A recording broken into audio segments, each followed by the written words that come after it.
নমস্কার, সমাজের বসতির পর্দায় আপনাদের সকলকে স্বাগত। আপনাদের সাথে রয়েছে আমি অদ্বিতীয়া। কাল গেছে আমাদের সকলের প্রিয় উৎসব দোল উৎসব, আজ কিন্তু হোলি। তাই বলে কি আমরা হোলিকেও পালন করব না? একদমই ভুল। রাজ্য জুড়ে এই দুদিনই পালন করা হয়। তেমনই আমরা এসে উপস্থিত হয়েছি দত্তফুলিয়া বয়েজ স্কুলের পরিচালনায় দত্তফুলিয়া তৃণমূল যুব ছাত্র পরিষদ। আমরা চিত্র সংবাদকে অনুরোধ করছি সম্পূর্ণ চিত্রটি আপনার সামনে তুলে ধরার জন্য।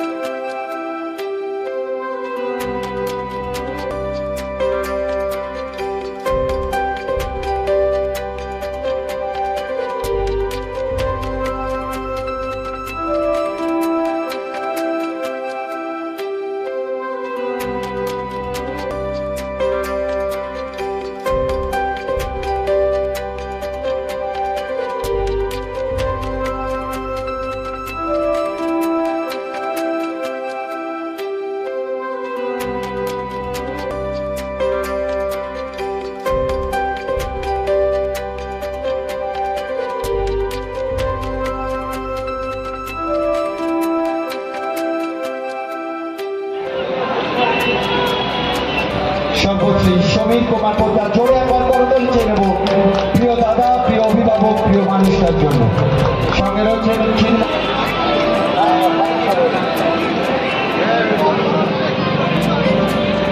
সুজিত বিশ্বাস, যাকে ছাড়া প্রত্যেকটি অনুষ্ঠান শিবহীন যোগের মতো। আমাদের সকলের প্রিয় কাছের মানুষ, কাজের মানুষ, উন্নয়নের পায়রান। যেমনই শুনতে পেলাম যারা বলছেন 26শে ভোটের সময় আমাদের ভোটারে একটা কপালে সবুজ হবে চকচক সে বিষয়ে কি বলছেন? আমি প্রথমত বলি 2021-এ আমাদের যে এই যে বর্ডার এলাকা উপার বাংলার মানুষের বসবাস, তাদেরকে সম্পূর্ণ ভুল বুঝিয়ে উন্নয়নের বার্তা না দিয়ে, উন্নয়নের সাথে কোনো কম্পিটিশন না করে আমি কি করেছি সেই কথা মানুষের কাছে না ব্যক্ত করে, আমাদের মাননীয় মুখ্যমন্ত্রী মমতা ব্যানার্জি মানুষের জন্য কি করেছে সেই কথা মানুষের কাছে না বলে তারা শুধুমাত্র হিন্দুত্বের ধর্মীয় সুশ্রী দিয়ে উপার বাংলা থেকে আগত মানুষকে ভুল বুঝিয়ে তারা নির্বাচনে জয় হয়েছিল। আমার আশা বিশ্বাস এখন মানুষের মুখে মুখে যা শুনি আমরা ভুল করেছিলাম, কারণ এই 5 বছরে যেখানে অসীম বিশ্বাস আমার এই কেন্দ্রে জিতেছিল তার কোনো উন্নয়ন চোখে পড়েনি মানুষের, এবং সেই সাথে মানুষের যেহেতু কোনো উন্নয়ন চোখে পড়েনি, আমার উন্নয়নটা যেভাবে মানুষের দুয়ারে দুয়ারে পৌঁছেছিল সেটা মানুষ বুঝতে পেরেছে এবং ভুল বুঝতে পেরেছে। আশা করছি 2026 সালে এবারের নির্বাচনে তার প্রতিদান আমি পাবো। বাংলার স্বাদে বাঙালির সেবায় মা বাসন্তী হোটেল অ্যান্ড রেস্টুরেন্ট, ঠিকানা পোক্তাপুল, নারায়ণগড়, পশ্চিম মেদিনীপুর।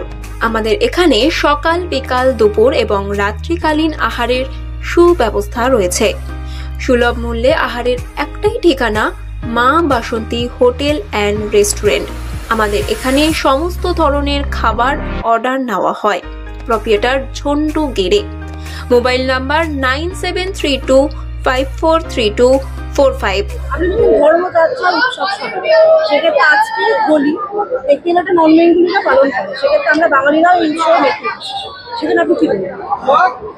দোল পূর্ণিমা উপলক্ষে আমরা যেটা রাধা কৃষ্ণের মিলন উৎসব হিসাবে আমরা হোলি উৎসবে পালন করেছি, কিন্তু ভারতবর্ষ জুড়ে আমরা যেহেতু ভারতবর্ষ যতই জাতপাতের লড়াই করুক না কেন, আমরা কিন্তু ভারতবর্ষের সাম্প্রদায়িকতার বীজ দেখতে চাই না।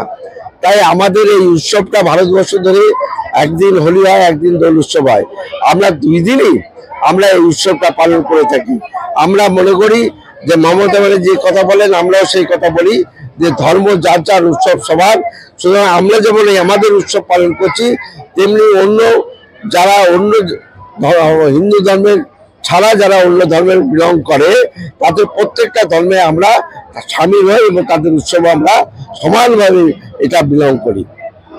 জানতে চাইবো আজকের দিনে দাঁড়িয়ে যুব ছাত্ররা নিয়ে আজকের এই দিনটা আপনি পালন করছেন, এই দিনে পালন করতে পেরে তোমার কেমন লাগছে? আমরা এটা আমাদের পঞ্চম বছর। এর আগেও আমরা অনুষ্ঠানটা করেছি। আমাদের দত্তপুলিয়ায় যত ব্যবসাদার, সাধারণ মানুষ, ভাই বোন যারা আছে সবাই আমাদেরকে পাশে থাকে, সহযোগিতা করে। আমরা খুব খুশি হই। আপনারা দেখতে পাচ্ছেন হয়তো মাঠটা আমাদের ভরে গেছে। মানে এই অনুষ্ঠানটা করতে পেরে আমাদের আগের দিনও অনুষ্ঠান থাকে, পরের দিনও অনুষ্ঠান থাকে। আমরা মিলেমিশে অনুষ্ঠান করি দুটো দিনেই। আমরা খুব খুশি। আর দত্তপুলিয়ার প্রত্যেকটা বাসিন্দারাও এই অনুষ্ঠান নিয়ে খুব খুশি থাকে। আচ্ছা, আর জানতে চাইবো আজকের এই পরিকল্পনা শান্তি শৃঙ্খলা বজায়ের জন্য কি ব্যবস্থা? প্রশাসন, আমাদের ধানতলা থানা থেকে শুরু করে দত্তপুলিয়া ক্যাম্পের প্রশাসন আমাদের সাথে সমস্ত সময় সমস্তভাবে পাশে আছে। তাদের সমস্ত রকম সহযোগিতা আমরা পাচ্ছি। তার জন্য আমাদের অনুষ্ঠানটা এতটা সুষ্ঠুভাবে হয়, না কোনো গন্ডগোল আছে, না কোনো অশান্তি আছে। শান্তিপূর্বকভাবে আমাদের অনুষ্ঠানটা শেষ পর্যন্ত হয়। এর জন্য আমরা প্রশাসনকে অনেক অনেক অনেক ধন্যবাদ আর শুভেচ্ছা জানাচ্ছি। সারাদিনে আমাদের অনুষ্ঠানটা শুরু হয়েছে আমাদের এলাকার ছোট ছোট নৃত্যশিল্পীদের দিয়ে অনুষ্ঠানটা শুরু করে, তারপরে গানের অনুষ্ঠানের মধ্যে থেকে আমাদের এবার সাংস্কৃতিক অনুষ্ঠান চলবে।